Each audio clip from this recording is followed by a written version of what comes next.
Launch नेबा बेले आज विजिलेंस हाथ में धरा पड़ी 2 जन सरकारी अधिकारी। जड़े संबलपुर जिला बामरा तहसीलदार अश्विनी कुमार पंडा होता बेले अन्य जड़े होती नयगढ़ श्रम अधिकारी चित्तरंजन राउ।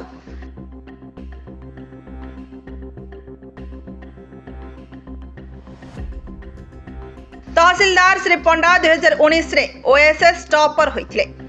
बामरा ब्लॉक गोविंदपुर अंचल जड़े व्यक्ति तांकर एक जमी म्यूटेशन और किसम परिवर्तन पर आवेदन करते। तेबे यही काम करने लांच मागिथिले तहसीलदार अश्विनी कुमार पंडा। एने उक्त व्यक्ति जनक संबलपुर विजिलेंस रे अभियोग करथिले। योजना प्रकार आज दिन प्राय 11टा बेले अभियोगकारी दाबी मुताबक 15,000 टंका नहीं तहसीलदार अश्विनी कुमार पंडा को देथिले। तहसीलदार लांच अर्थ ग्रहण करबा बेले विजिलेंस अधिकारी माने तांको धरिथिले। तांको ठारू समस्त लांच अर्थ जबत करा जायछि। तहसीलदार श्री पंडा सहित तांको ड्राइवर प्रवीण कुमार को विजिलेंस संबलपुर नहीं अधिक पचराउचरा करुवा जना पड़ी। ड्राइवर प्रवीण कुमार को गिरफ्त करिछि विजिलेंस। तांको माध्यम रे लांच नैथिले तहसीलदार। लांच नहीं धरा पड़िबा परे अश्विनी कुमार पंडा को भुवनेश्वर मेफेयर रेड स्थित बासभवन रे चढ़ाऊ करितला। सेठारु विजिलेंस 4.73 लाख टंका जबत करिछि। चढ़ाऊ जारी रही जना पड़ी। 1992 मसीह जन्म होता श्री पंडा 2019 रे ओडिशा सिविल सर्विस रे टॉपर होते। जने training reserve officer TRO 2021 December 30 तारिख सरकारी चाकरी आरंभ करथिले।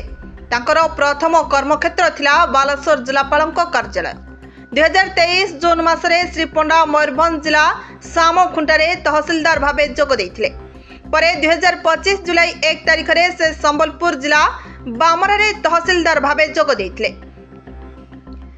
विजिलेंस जाल रे श्रम अधिकारी सेहीपरि श्रम कार्ड कराई देबा पई नयगढ़ श्रम अधिकारी चित्तरंजन राउत जने व्यक्ति ठारू 6,000 टंका लांच नेउतबा बेले पूर्वरु छकी रहितबा विजिलेंस टीम तांकु धरिथिला। बिरुडा गाँव श्रमिक नेता तथा कम्युनिस्ट पार्टी राज्य परिषद सदस्य भुवन चांद हाथी से 6,000 टंका लांच नेबा बेले धरा पड़िथिले। श्रम अधिकारी श्री राउत गोटे श्रम कार्ड पिछा 300 टंका लेखाएं लांच मागिथिले। एहिपरि 22टी श्रम कार्ड करबा पई से 6,600 टंका दाबी करथिले। से आज 21टी कार्ड कराई देबा पई जिला श्रम कार्यालय रे 6,000 टंका लांच नेउतबा बेले तांको धरितला नयगढ़ विजिलेंस टीम। अन्य पक्षरे सरकारी अर्थ हेराफेरा मामला रे जने पूर्वतन पीओ को गिरफ्त करिछि विजिलेंस। तांको नाम पुष्पिता महाकुड़।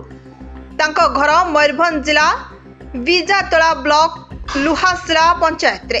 वार्धक्य भत्ता बाबद रे से प्राय 6 लाख टंका हेरफेर करथिबा अभियोग होइछि। Bureau report now Odisha news.